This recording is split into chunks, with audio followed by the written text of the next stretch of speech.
In 2007, fans who attended San Diego Comic-Con witnessed a phone number appearing in the sky in the early hours of the morning. Calling the number would lead to a man held at gunpoint. Hello? Can anyone hear me? The events we witnessed play out was only the beginning of a story that would take place across the internet for an entire year. Next caller. I'm sorry to interrupt right now, but we've been informed of some breaking news where we're hearing that 6 men have robbed apparently $68 million out of the bank's vault. We have your name, we have your number. So what I'm saying is, we have you. I believe in Harvey Dent! I believe in Harvey Dent! The tale would star several individuals and their rise to power in a film franchise known as The Dark Knight. I began documenting this story last year, and today, I'll finally be finishing one of the biggest scavenger hunts to have ever surfaced on the internet.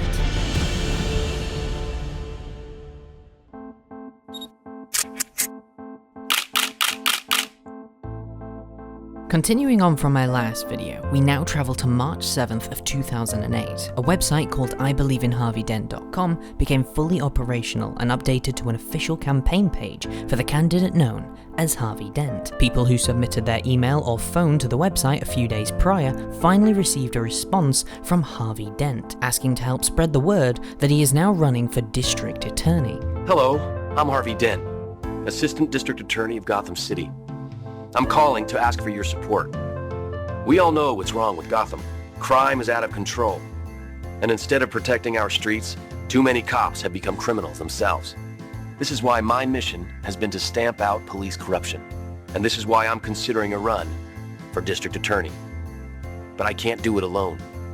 I need to know if you, the people of Gotham, want change. The site included printouts of flyers along with a map of the entire United States, claiming they'll be touring the country. Thousands of people joined in with this event and began spreading it across the internet. Even some players created I Believe in Harvey Dent rallies in their own streets. I believe in Harvey Dent! I believe in Harvey Dent! I believe in Harvey Dent! I believe in Harvey Dent! People who did this were asked to film themselves and submit the footage to the website before March 26th. If you managed to record yourself and submit it to the website, you would later receive actual Gotham City registration voting cards in your post. Voting is the right and responsibility of all citizens. It is my privilege to help Gotham City voters exercise this most prized right. Signed, Gotham City Clerk.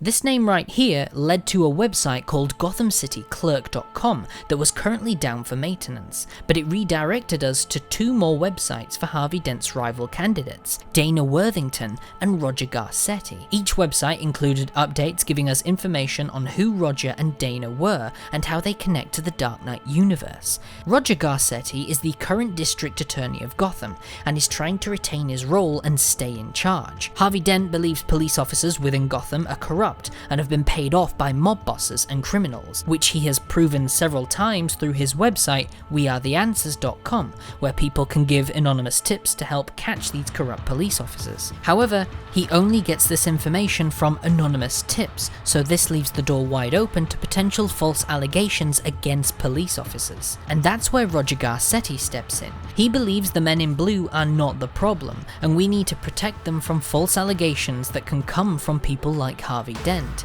He believes we need to invest in bigger and better equipment for the men in blue to help combat the rise in crime, rather than attacking them. The third candidate, Dana Worthington, is actually the creator of a previous website I covered called Gotham Victims Advocate Foundation, which is a website to help support Gotham victims that just went through a robbery or a break-in. She is running for District Attorney because she thinks Garcetti is the reason we're in this mess, and if you vote for him, you're voting for things to remain the same.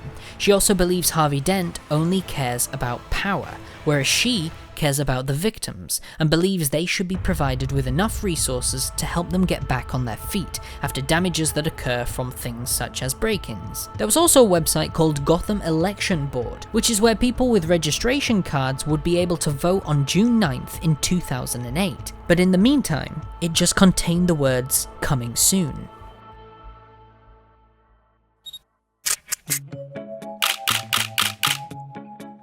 On the 26th of March, people who helped out during the campaign received a second issue of the Gotham Times newspaper. It had 4 pages featuring several news stories taking place inside the Dark Knight universe. Several articles cover Harvey Dent running for district attorney, along with how Carl Breitup's wife is planning to sue him after the death of her husband. For those who don't know, Carl was a corrupt police officer, Harvey Dent caught him, and Carl was unfortunately shot and killed during the arrest. Several new websites were also discovered through this newspaper, the most interesting one being citizensforbatman.org, which is a website by a man called Brian Douglas. He supports Batman for what he's doing in Gotham and is completely against the idea of having him arrested.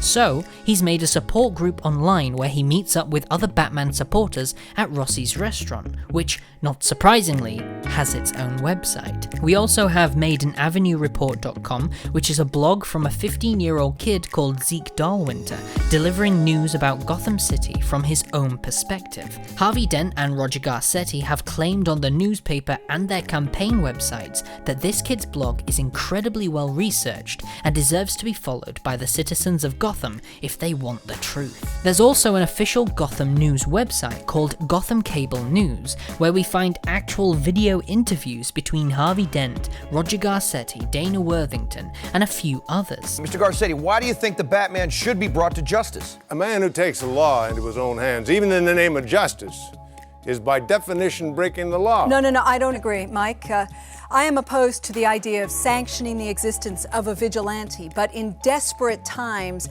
now how much of a choice do we have? As you know, I have been president of Gotham's Victims Advocate Foundation going on about 12 years now, and during that period, neither the police nor the DA's office have properly looked after the victims of crime, especially the ones from the lower economic class. These people have only received justice when it was convenient for the city to obtain it. I guess Miss Worthington forgot that during my term of office, the overall crime rate has dropped significantly. Excuse me.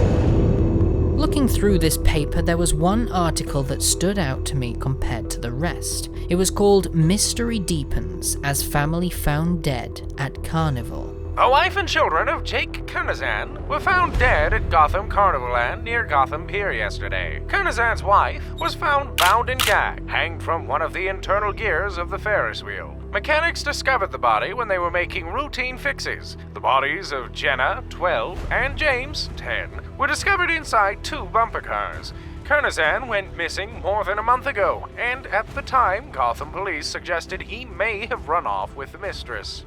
Jake Kernizan was the name of an ID card found on a website owned by the Joker a few months prior. Speaking of the Joker, in part 1 I ended the story with several people discovering Joker cell phones hidden in birthday cakes, asking to wait for further instructions. They received this message on the 26th of March. Hello, clown. Long time no crime spree.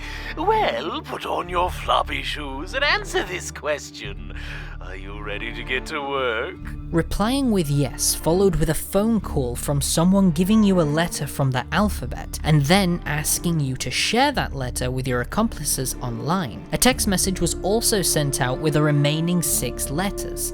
Put them all together, and you get www.clowntravelagency.com. Upon visiting it before April 1st, it displays a suitcase with the words departure date 401, which of course would be the date for April Fool's Day. On April 1st, 2008, the site updates with the exact same image, except this time the envelope at the bottom is open with a message inside. Ready to have a ball? A special bag of fun awaits the first to claim it, but you'd better strike fast. There's no time to spare. The website was followed by locations marked out across the world. This led users online who were now Joker henchmen to several bowling alleys to collect a leather bag which contained a new Joker phone, a colourful bowling ball, and an evidence bag. A couple of Utah guys have found themselves in the middle of a viral marketing campaign for the new Batman movie. Clowntravelagency.com has a list of cities around the world, and on Tuesday, these addresses started showing up. We knew that it was going to be a locker number and a combination locker. He had narrowed it down, said it's got to be this place, it's got to be the Ritz. Every time a location had the items collected, it would be marked off on the website. Once all were collected, we received a congratulatory message from the Joker.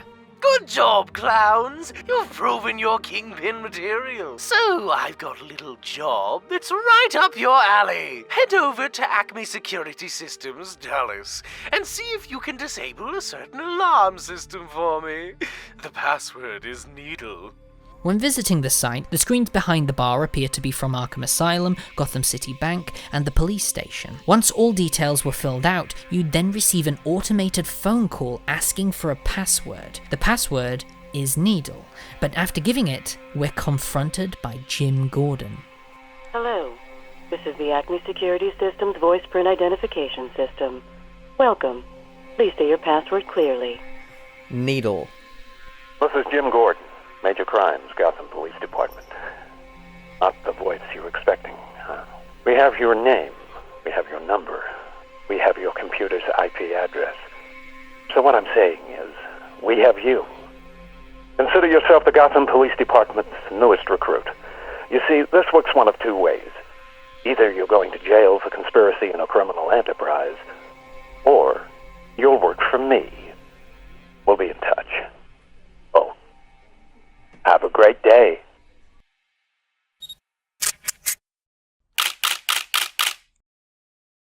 During the first half of April, Harvey Dent fans were busy investigating a smear campaign that was created against Harvey by one of his rival candidates, Roger Garcetti. At this point in time, no one knew it was Garcetti pulling the strings, but the three men who began the smear campaign under Garcetti were discovered. One of them is the owner of Rossi's restaurant, which had a phone number on its website that you can hack into using a password found in the food menu. The second man works at the restaurant too, but he also runs an anti-Harvey Dent website, which is where the smear campaign began. The third individual was a police officer who accidentally shot and killed an innocent individual.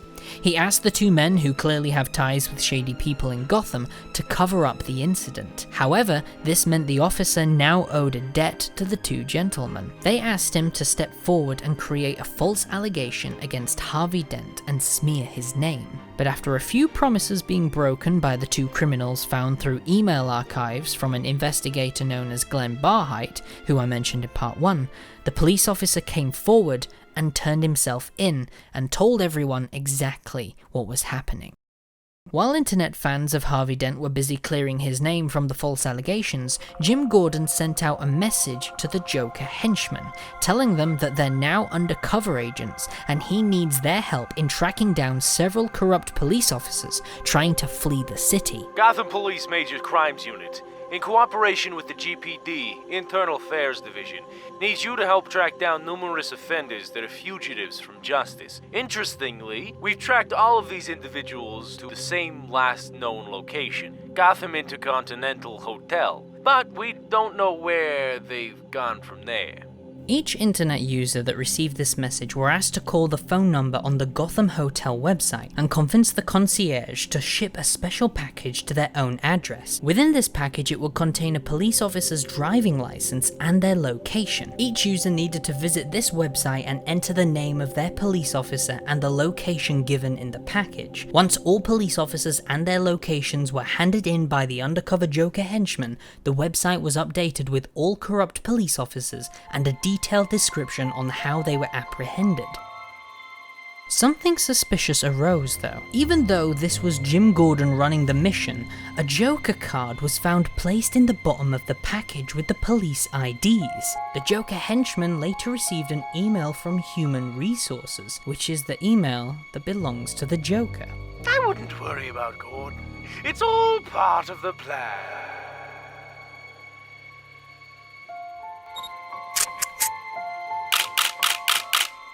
On June 9th, GothamElectionBoard.com became active. Everyone with a registration card could now cast their vote on who they wanted as the new district attorney of Gotham City. The polls closed shortly after, on the 13th of June. Gotham Cable News released a brand new episode on their website revealing the new district attorney. And what a surprise, it was Harvey Dent.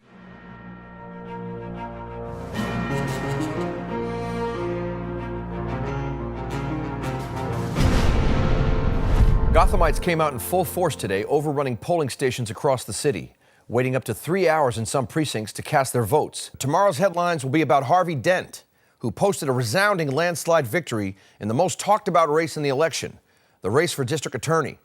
Joining us tonight to discuss the turn of events, we welcome Dent's opponents, acting district attorney, Mr. Roger Garcetti, the president of Gotham's Victim Advocate Foundation, Dana Worthington, as well as Alan Sipes, media manager for the Harvey Dent campaign. Players then received the third issue of Gotham Times, and on the front page is none other than a bunch of articles congratulating Harvey Dent on his landslide victory. Batman also made the front page by bounding and gagging 3 men to a tree after they reportedly attacked one of the Harvey Dent supporters. Gotham PD has placed all 3 men under arrest, identifying one of them as Albert Rossi, a reputed member of the Falcone crime family. Towards the back end of the newspaper, we find an article called "Police Suspect Citizens for Batman Hiding Vigilantes." The title is self-explanatory. The Gotham police believe that the small group called Citizens for Batman have certain members copying Batman's footsteps and are now planning to fight crime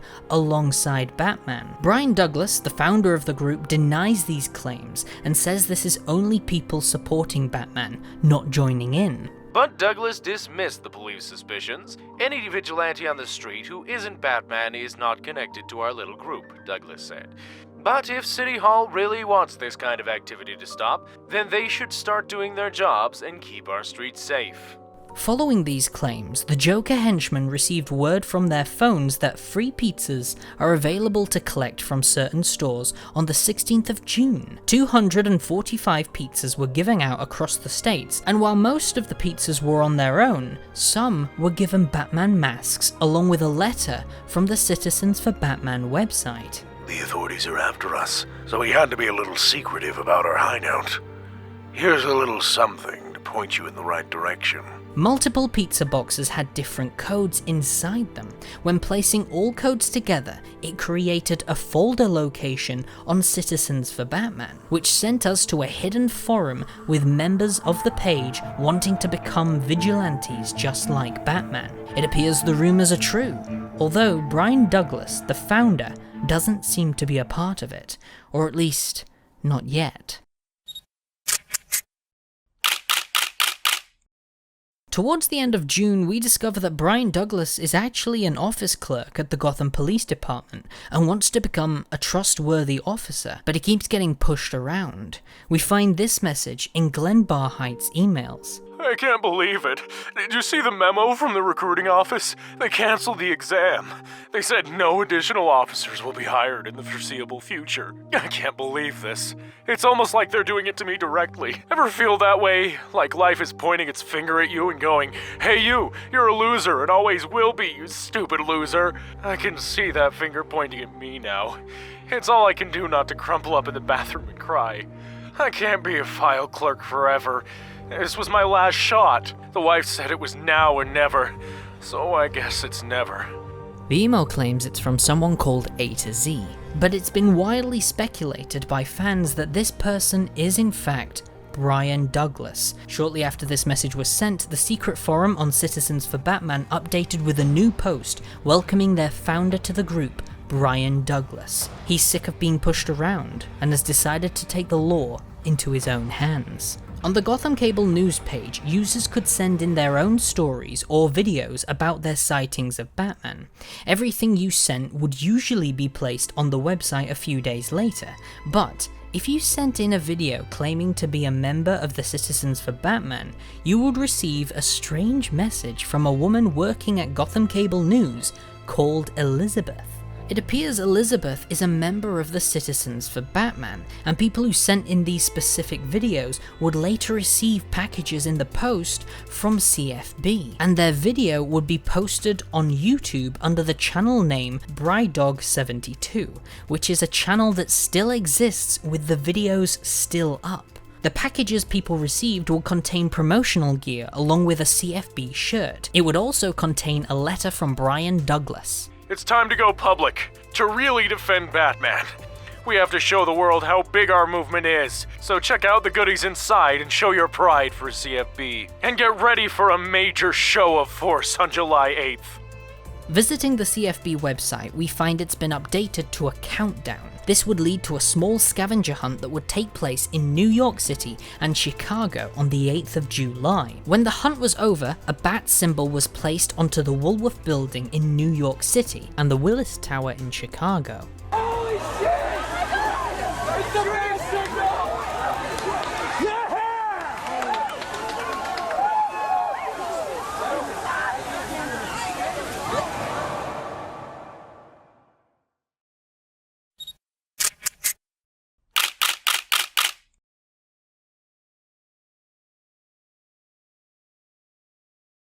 A couple more scavenger hunts took place from the Joker and Jim Gordon. These led to the reveal of certain crimes we witnessed take place across the year were not surprisingly orchestrated by the Joker.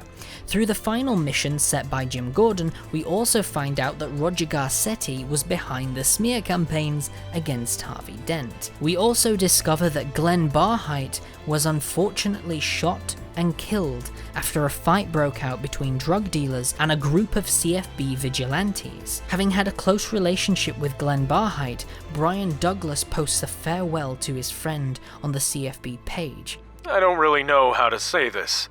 You guys didn't know him, but I did. Officer Glenn Barheit, the man who fought by our side last night, passed away in the hospital. I will try forever to live up to your example and to avenge your killing. Everything seemed to be coming to a close, but there was one final trick up the Joker's sleeve. Okay, clown, I see one last test of skill in your future. Post this where everyone can see it. This was followed by a list of words which eventually was deciphered to bamboozle, leading to the whysoserious.com/bamboozle, which was a Joker fortune teller. It had a total of 24 tickets to collect, each one with a fortune followed by a joke. 7 of them had rectangular holes punched through them, along with a letter and a number in the top corner. It turns out we needed to place these tickets with the punch holes over the Gotham City map we found on the railway station website. Using the letter and number in the corner, we could map out exactly where the ticket should go. So for example, this ticket has 2F in the corner, so we would place it in columns F and 2 on the map. By doing so, it would show a street number in the rectangular hole that was punched through it. Doing this for all 7 tickets gave us 7 different street numbers. There was also 24 buttons on the fortune teller on the website. If you press these specific buttons in this sequence, it would give you a new ticket which would send you through one more short puzzle before arriving at the page called whysoserious.com/overture, featuring a bomb and a timer planning to go off at 10 AM on July 10th, 2008. Before the events took place, people with the Joker phones received one last call featuring a montage of voicemails that they heard throughout the game, except for the final line. The final line was something new, and it mentioned something about Gotham Bank. Recently elected District Attorney Harvey Dent has already begun waging his war on crime. The first assault made his opponent in the race for District Attorney, Roger Garcetti, surrender unconditionally and turn state's evidence against the head of the Falcone crime family. This testimony paved the way for what will be Dent's first major battle, the trial of Sal Maroni. We're joined tonight by District Attorney Harvey Dent, who has graciously taken time out of his busy schedule to not only answer my questions, but yours as well. So on line 1, we have Marcia Dolinsky from Uptown. Marcia, you're on the air? Yeah, hi, Mr. Dent. I'm a huge supporter of yours. Thank you, Marcia. All right, everybody, hands up, hands down! Caller 2, Brendan Palmer from River South. You're on the air. Yeah, hi. I'm a cop, 16th Precinct, and you talk about bringing criminals to justice. How are we, the police, how are we going to do that when you got your hands wrapped around our throats? You locked up 6 of my friends already with your IA crap. Well, tell me their names. Tell me their names and I'll tell you why I prosecuted them. I'm sorry to interrupt right now, but we've been informed of some breaking news where we're hearing that 6 men have robbed apparently $68 million out of the bank's vault. Lydia, what's the situation down there? It doesn't look like you're close to the bank. As the timer hit 0, every single website that took part in this game was completely Jokerized from top to bottom. The Joker's final laugh before breaking into Gotham Bank and stealing $68 million. And that's exactly where the game finishes and the movie begins. Throughout the film, we see several references to the game. The I Believe in Harvey Dent campaign gets mentioned by Bruce. The guy from those god-awful campaign commercials. I believe in Harvey Dent. The Citizens for Batman Vigilantes are included throughout the film, including Brian Douglas himself. Be aware, the image is disturbing. Tell them your name. Brian Douglas. Are you the real Batman? This was one of the biggest games to have taken place across the internet, and I hope you enjoyed my coverage of it all. There are still plenty of things I didn't cover or go into too much detail, so if you want to know more about this game, feel free to visit these two websites on the screen right now. They have a ton of information about this game and will really help you understand more of it if you want to. If you want to see more of my content, then subscribe and turn on that notification bell for future installments.